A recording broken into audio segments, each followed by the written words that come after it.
This video is going to cover the concept of percent yield, and percent yield is really a lab concept. So you are in a lab, you have predicted how much of something you're going to produce, and then you're going to measure how much you actually produce. So you had what you predicted that you would produce, and then what you actually produced. We're going to use those two things to calculate our percent yield. This is the formula for percent yield. It is actual yield, that's what you did in the lab, divided by the theoretical yield, times 100 to make it a percentage. So in this example, stoichiometry predicted that a reaction would produce 2.74 grams. This was before you did the lab, you ran the math, and you predicted how much of something you were going to produce. That is the theoretical yield. So the theoretical yield comes from the calculations.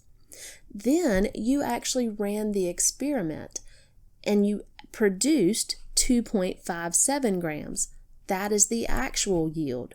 This would come from a lab experiment, or that number would need to be given to you.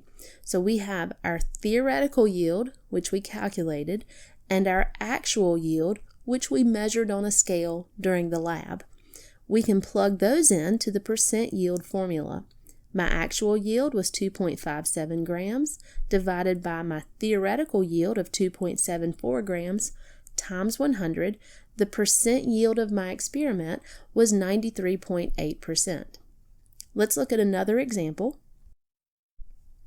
So here's the question. 4.39 grams of methane were burned in the presence of oxygen, producing 9.02 grams of water. What is the percent yield of the reaction?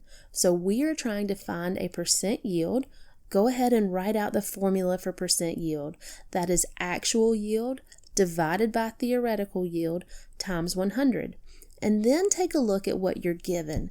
We started with 4.39 grams of methane, or CH4, and we were also given how much was actually produced by the reaction.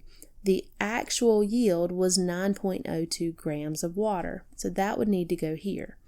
The theoretical yield is something we need to calculate. We need to take this grams of methane that we were given and convert it to grams of water.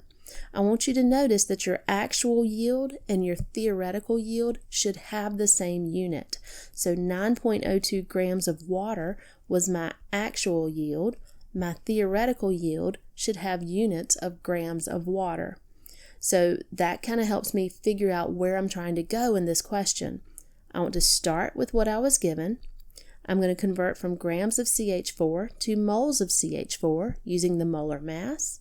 I'm going to use a mole ratio to convert from CH4 to H2O.